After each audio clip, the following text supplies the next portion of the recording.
Hello बच्चों, good morning. मैं हूं अनुपम वर्मा और आज medicinal chemistry second fifth semester का लेके सामने आया बेटा, जिसमें थर्ड लेक्चर है हमारा ये, जिसमें हम पिछली क्लास में बेटा एंटी हिस्टामिन और हिस्टामिन्स के बारे में जिक्र किए थे और हिस्टामिन्स के बारे में पूरा बताया था। तो आज देखते हैं बेटा, आज शुरू करते हैं। पिछली क्लास में हमने रिसेप्टर शुरू किया था कि एंटी हिस्टामिन्स में या हिस्टामिन्स कितने रिसेप्टर होते हैं बेटा। तो हमने बताया था कि हिस्टामिन के अंदर, हिस्टामिन के जब रिसेप्टर के आधार पर क्लासिफाई किया गया है तो चार तरह के रिसेप्टर हमने बताया था। H1 receptor, H2 receptor, H3 receptor और H4 रिसेप्टर बेटा। क्लियर है? तो जिसमें से हमने H1 रिसेप्टर कहाँ पाया जाता है, ठीक है, उसका कौन कौन सा फिजियोलॉजिकल एक्शन है वो हमने पिछली क्लास में बताया था। आज शुरू करते हैं बेटा सेकेंड H2 रिसेप्टर बेटा। ठीक है, H2 रिसेप्टर्स बेटा। थोड़ा समय कम रहता है बेटा, सुबह ड्यूटी निकलना रहता है, लेकिन फिर भी उसमें समय निकाल करके हम आप लोगों को करा रहे हैं।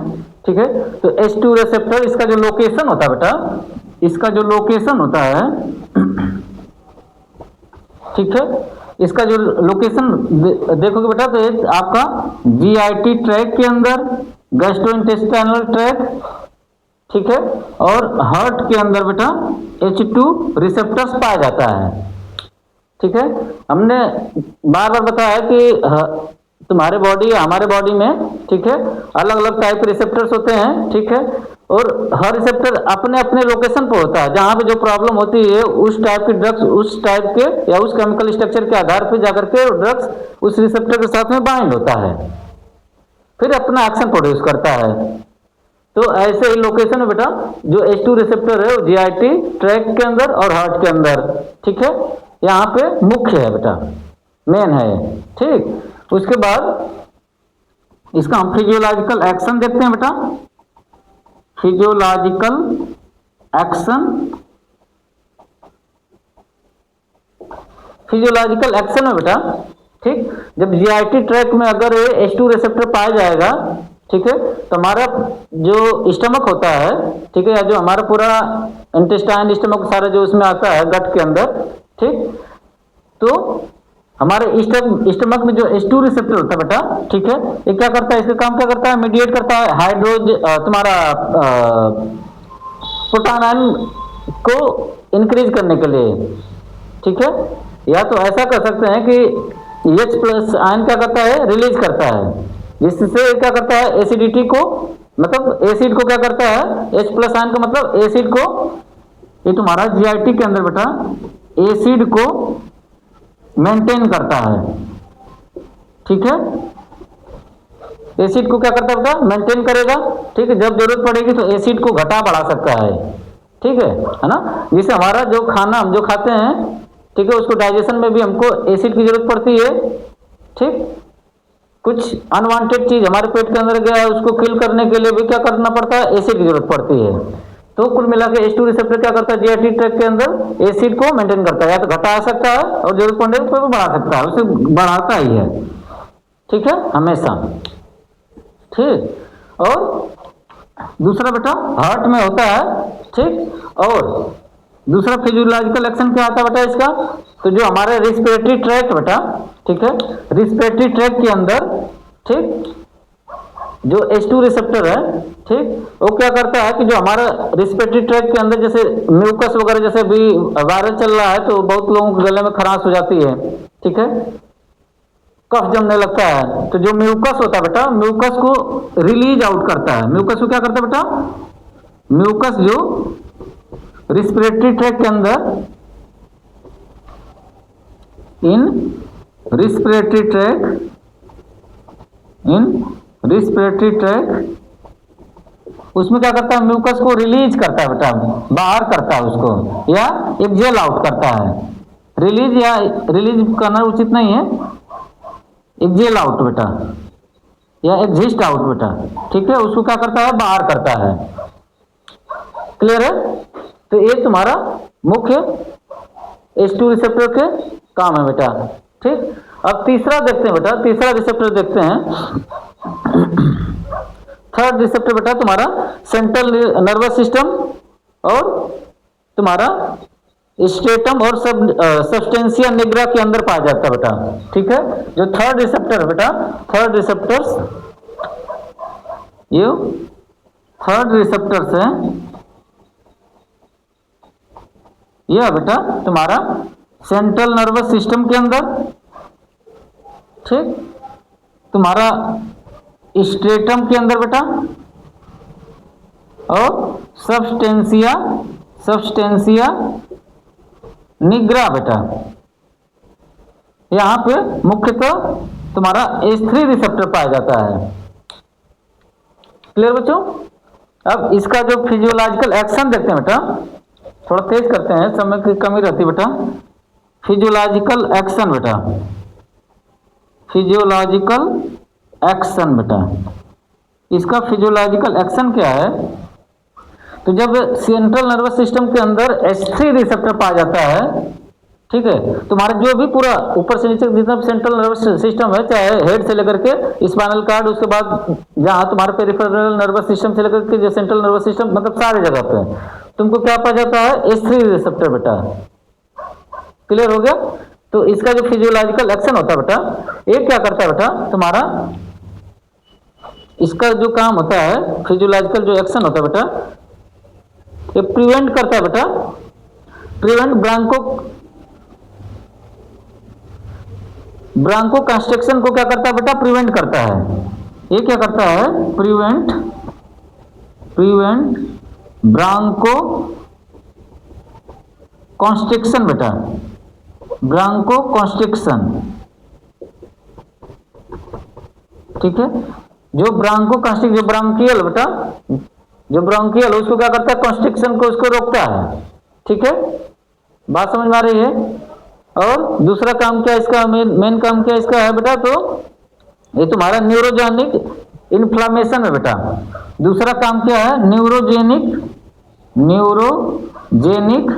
इन्फ्लामेशन है बेटा, इन्फ्लामेशन। ठीक है, तो जो न्यूरोजेनिक इन्फ्लामेशन, जैसे हमारे सेंट्रल नर्वस सिस्टम के अंदर कोई इन्फ्लामेशन अगर काज हो रहा होगा, तो वहां पर भी H3 रिसेप्टर क्या करता है? एक्टिवेट हो जाता है। बात समझ में आ रही बेटा?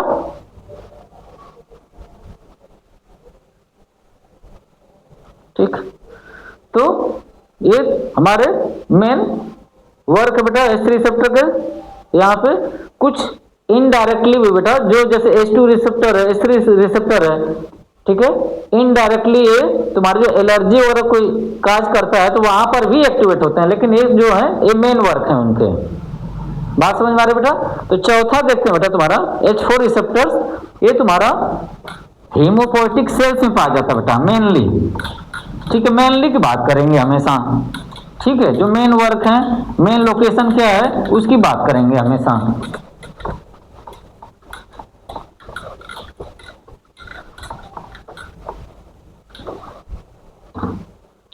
तो बेटा H4 रिसेप्टर्स बेटा, ठीक है, तो H4 रिसेप्टर्स कहाँ पाया जाता है?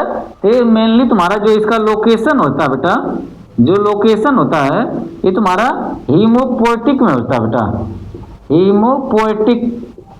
ठीक है, हीमोपोएटिक सेल्स के अंदर बेटा तुम्हारा H4 रिसेप्टर पाया जाता है। हीमो मतलब आरबीसी के अंदर जो हेमोग्लोबिन वगैरह है उससे आया बेटा, मतलब आरबीसी से या ब्लड से है।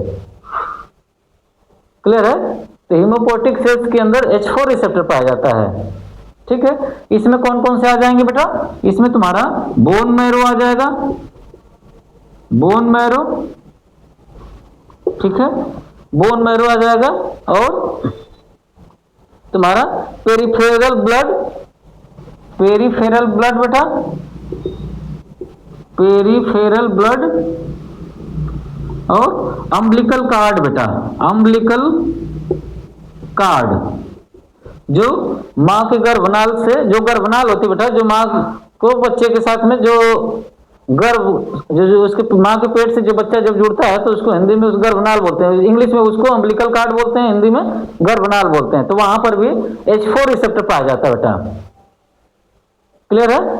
और इसका जो फिजियोलॉजिकल फंक्शन होता है बेटा, यह एलर्जिक इन्फ्लामेटरी रिस्पांस में बेटा, इसका जो फिजियोलॉजिकल एक्शन है, पी से फिजियोलॉजिकल एक्शन, ये तुम्हारा एलर्जिक इन्फ्लामेटरी रिस्पांस बेटा, एलर्जिक,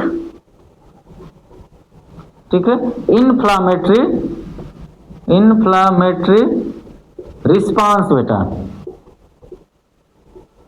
कहने का मतलब ये बेटा,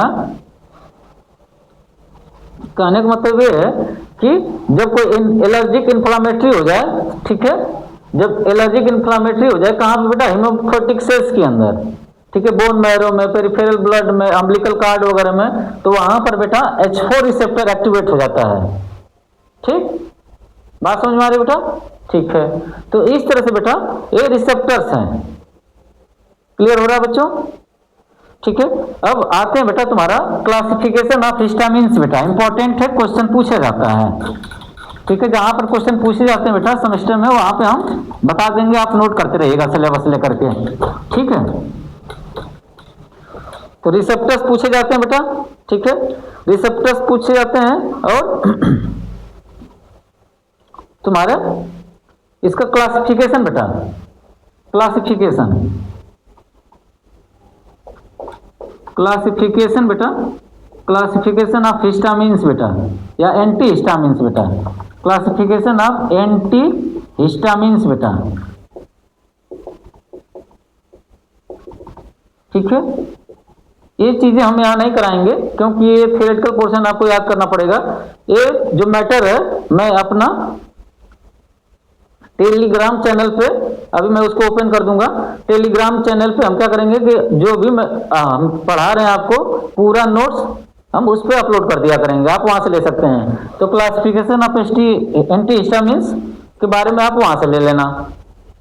ठीक है, अब चलते हैं बेटा हम सीधे तुम्हारा एंटी हिस्टामिनिक एजेंट बेटा। अभी तक हिस्टामिन रिसेप्टर्स वगैरह में आपको बता दिया। ठीक है, अब एंटी हिस्टामिन्स बेटा, हमने पहली क्लास में बताया था बेटा कि अभी तुरंत एंटी हिस्टामिन्स शुरू करना ठीक नहीं है, पहले हिस्टामिन जान लेना जरूरी है, फिर उसके बाद हम क्या करेंगे तो उसके अगेंस्ट में कौन सा एजेंट यूज करते हैं उसकी बात करेंगे।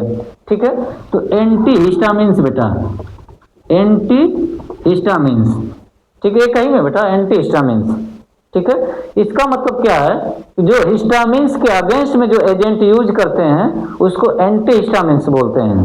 फिर से रिपीट करता हूं, जो भी एजेंट, जो ड्रग्स, जो मेडिसिन हिस्टामिन्स के अगेंस्ट में यूज होते हैं उनको एंटी हिस्टामिन्स बोलते हैं, अगेंस्ट में, अपोजिट में।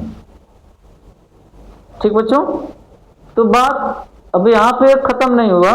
ठीक है, कि यार जब भी बॉडी में कुछ प्रॉब्लम होती है तो हिस्टामिन तो फायदे के लिए सीक्रेट होता है, फिर अलग से क्यों दे रहे हैं एंटी हिस्टामिन? ये तो अलग अजीब सी बात है। ठीक है, दिमाग में आना चाहिए कि जब भी हमारे शरीर में कोई इन्फेक्शन होता है, कोई कटता है, कोई चोट वगैरह लगती है नॉर्मल, ठीक है, तो वहां पे हिस्टामिन वगैरह रिलीज होता है। ठीक है, तो बेटा तो जब हिस्टामिन हमारे शरीर में फायदे के लिए रिलीज हो रहा है तो फिर अलग से दवा क्यों दें जो इसके अपोजिट में काम करे? ये मेन क्वेश्चन है।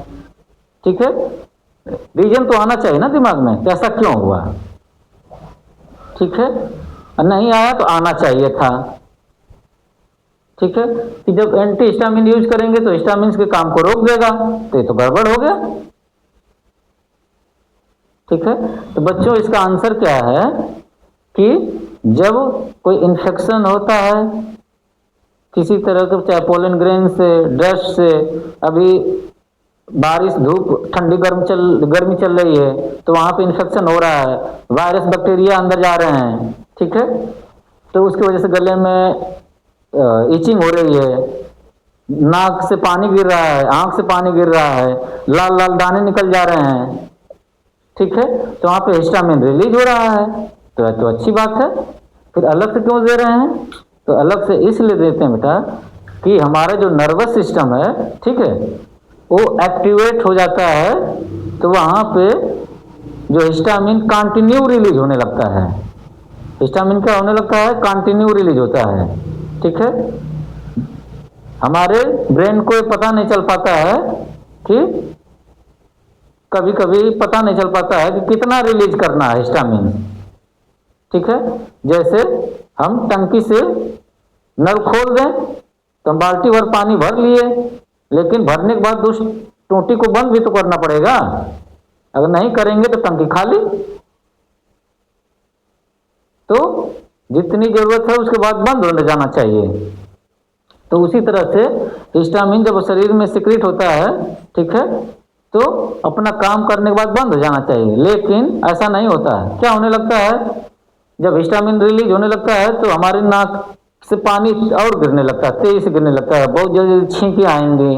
ठीक है, पेट में अगर एसिड बढ़ रहा है, जितनी जरूरत है उतना काम करने के बाद हमारा तुम्हारा H+ आयन जो रिलीज होता है, एसिड जो रिलीज होता है पेट के अंदर, वो अपना काम करने के बाद बंद हो जाना चाहिए, लेकिन वो एसिड और कंटिन्यू बढ़ने लगता है, जिससे पेट में एसिडिटी होने लगती है। एसिडिटी होगी तो अल्सर होगा, पेट में घाव बन जाएंगे। ठीक है, कैंसर काज कर सकता है। क्लियर है, एसिड तो निकला फायदे के लिए, लेकिन वो इतना ज़्यादा निकल गया कि हमको एसिडिटी हो गई, फिर अलग से हमको क्या करना पड़ता है, उसके लिए मेडिसिन लेनी पड़ती है। तो कहने का मतलब ये है कि जब हिस्टामिन जरूर ज़्यादा रिलीज होने लगता है तो फिर हमको क्या करना पड़ता है, एंटी हिस्टामिन। नाक से पानी आएगा, आँख से पानी आएगा, बार बार छींक आएगी। ठीक है, शरीर पे दाने जब निकलते हैं तो उस तुम्हारा मतलब जब उसमें हिस्टामिन रिलीज होता है तो पता चलता है कि उसको और बढ़ जाता है। कभी कभी पेट में एसिड बन रहा है और बढ़ गया। ठीक, तो अब क्या करते हैं, उसके खिलाफ में हम एंटी हिस्टामिन देते हैं। क्लियर हो गया बच्चों? अब आते हैं बेटा सीधे इसके मैकेनिज्म पे। मैकेनिज्म बेटा इसका है ना, तो मैकेनिज्म देखते हैं। ये सब मैटर आपको मिलेगा है ना, हैंड रिटन हमारा है और उसको ले सकते हैं। अब जल्दी उसको हम अपने टेलीग्राम चैनल पे डाल देंगे हम। ठीक बच्चों, तब आते हैं बेटा मैकेनिज्म पे। बेटा मैकेनिज्म ऑफ एक्शन, बेटा मैकेनिज्म ऑफ एक्शन में क्या होगा, तो जब एंटी हिस्टामिन देते हैं बेटा, तो एंटी हिस्टामिन जो होता है, एंटी हिस्टामिन, ठीक है, बाइंड करता किसके साथ में, रिसेप्टर्स के साथ में। किसके साथ में बेटा, रिसेप्टर्स के साथ में। ठीक है, क्योंकि वही रिसेप्टर क्या कर रहा है, हिस्टामिन रिलीज कर रहा है। H1 receptor, H2 receptor, H3 receptor. तो अगर H1 एंटी हिस्टामिन अगर दे रहे हैं हम, अगर सिलेबस में आपका है H1 एंटी हिस्टामिन, तो अगर H1 एंटी हिस्टामिन के खिलाफ में अगर दे रहे हैं तो कहाँ पे जाएगा, H1 रिसेप्टर पे। तो जो एंटी हिस्टामिन बाइंड करता है रिसेप्टर को, रिसेप्टर क्या होता है, यहाँ पे एक्टिवेट हो जाता है। ठीक है, एक्टिवेट होता है तो हमारे जब एंटी हिस्टामिन देते हैं तो रिसेप्टर के साथ में बाइंड होता है, फिर इसको क्या करता है, डीएक्टिवेट करता है। बेटा क्या करता है, डीएक्टिवेट करता है। क्या करता है बेटा, डीएक्टिवेट कर देता है।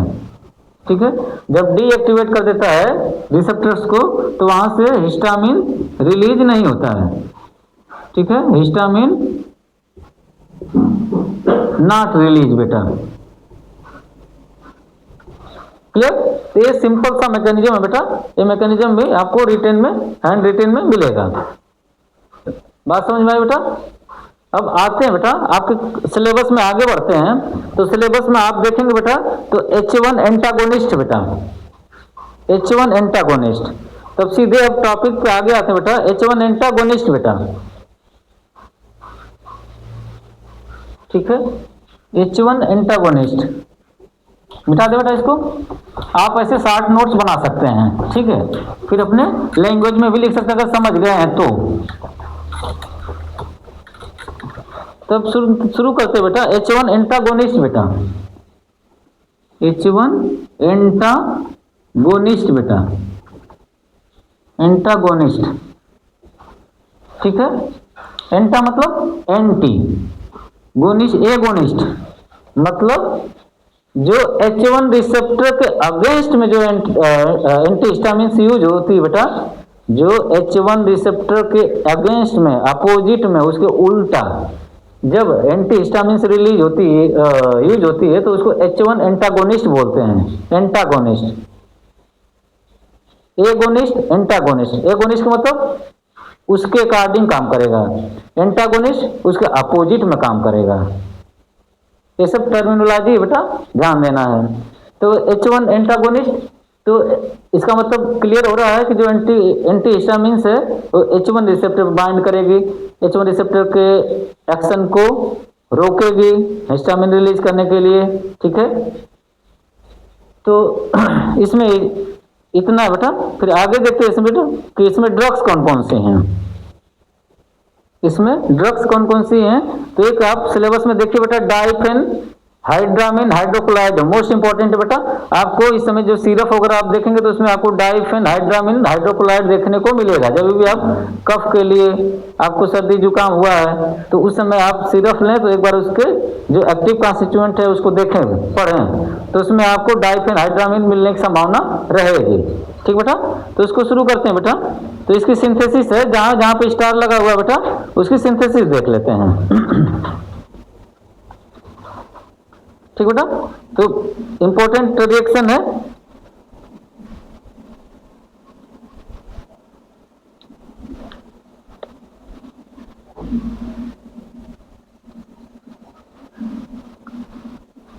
ठीक बेटा। थोड़ा सा हमको समय का ध्यान रखना पड़ रहा है, ड्यूटी भी निकलना है। तो शुरू करते बेटा 5 मिनट के अंदर। तो डाइफेन हाइड्रामिन बेटा, डाइफेन हाइड्रामिन, डाइफेन हाइड्रामिन HCl बेटा है, ठीक है। तो ये H1 एंटागोनिस्ट के अंदर आता है बेटा। तो इसकी सिंथेसिस देखते हैं बेटा। तो इसकी जब सिंथेसिस करेंगे तो डाइफिनाइल मीथेन लेते हैं। क्या लेते हैं बेटा? डाइफिनाइल मीथेन बेटा। तो देखो बच्चों, ये तुम्हारा क्या है? मीथेन, मीथेन है। तो यहाँ पे हमको डाइफिनाइल कर रहा है।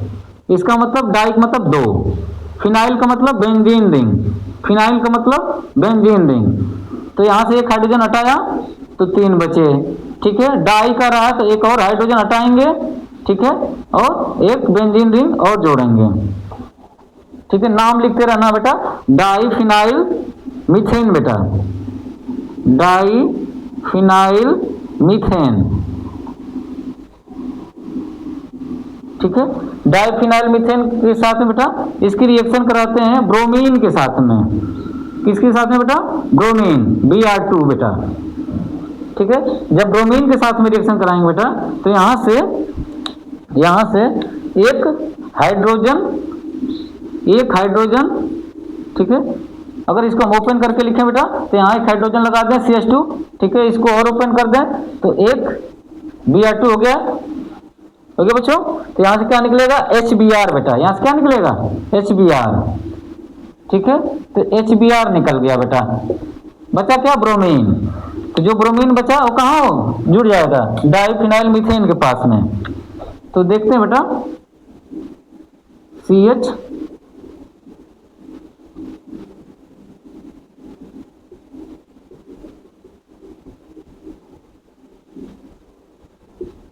ठीक है, यहाँ पे ब्रोमीन जुड़ जाता है, ठीक है। तो अब किससे बना था? डाइफिनाइल मीथेन के साथ में। तो नाम लिख सकते हैं बेटा। हमने कहा कि अब क्या हो गया? माता पिता। तो बच्चा जो जुड़ा तो बच्चे का नाम प्लस माता पिता का नाम, ठीक है। तो ब्रोमीन जुड़ा तो ब्रोमो डाइफिनाइल मीथेन बेटा, ब्रोमीन जुड़ा है तो ब्रोमो डाइफिनाइल मीथेन। तो इसका नाम क्या पड़ जाएगा बेटा? ब्रोमो डाइफिनाइल मीथेन बेटा। सबसे आसान तरीका नाम लिखने का, जिससे बना है, जिस पे जुड़ा है, तो जो जुड़ा है उसका प्रीफिक्स और जिससे बना है उसको पेरेंट चेन की तरफ से नाम लिख दो, ठीक है। तो ब्रोमो जुड़ा है, ब्रोमीन जुड़ा है, भाई के आइडेंटिटी ही था पीछे, तो ब्रोमो डाइफिनाइल मीथेन बेटा। क्लियर हो गया? अब नीचे देखते हैं बेटा। अब अगले स्टेप में चलते हैं। इसकी रिएक्शन होती है बेटा तुम्हारा, इसकी रिएक्शन होती है di methyl amino 1 hydroxy ethane के साथ में। देखो बेटा, इथेन का नाम ले रहा हूं बेटा, इथेन,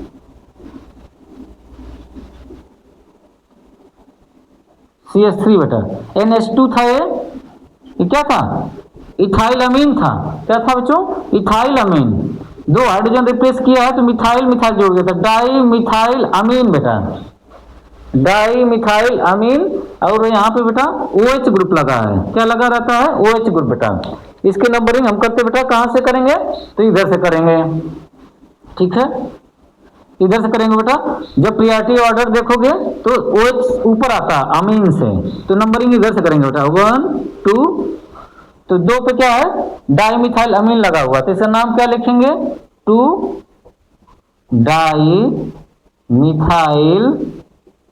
डाइमिथाइल अमीनो, ठीक है, 2 डाइमिथाइल अमीनो। 1 पे क्या बेटा? OH ग्रुप है, हाइड्रोक्सी ग्रुप है, तो 1 हाइड्रोक्सी इथेन बेटा, 1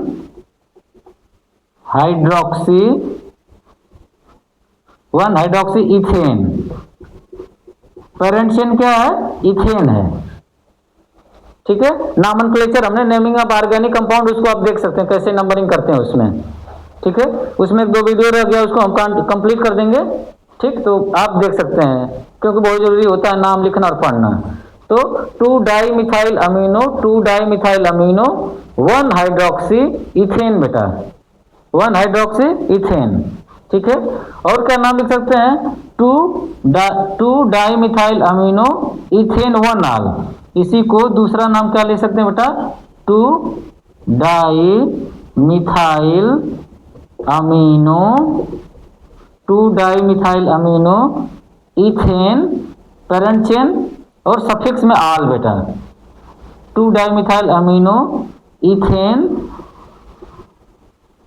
1 पे क्या है? ऑल, OH को क्या लिखते हैं? 1 ऑल बेटा, 1 ऑल, ठीक है। तो इस तरह से 2 नाम, ठीक बच्चों। अब देखो बच्चों, अब क्या होगा, यहां से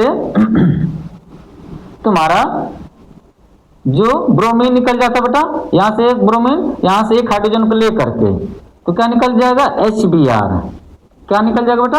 HBr। अब जितना जहां से टूटा है, यहां से टूटा है, तो जहां से टूटा है वहीं से जोड़ देते हैं, तो जोड़ दो बच्चों, क्या प्रोडक्ट बन जाएगा? क्या बन जाएगा बेटा? CH, ठीक है। यहाँ पे बेंजीन को जोड़ो, बेंजीन को फिनाइल ग्रुप भी बोलते हैं, एराइल ग्रुप भी बोलते हैं, ठीक है, बेंजीन भी बोलते हैं। और क्या था? ब्रोमीन निकल गया, और जोड़ना क्या है? इतना जोड़ना जो बचा हुआ है, तो क्या जोड़ना था?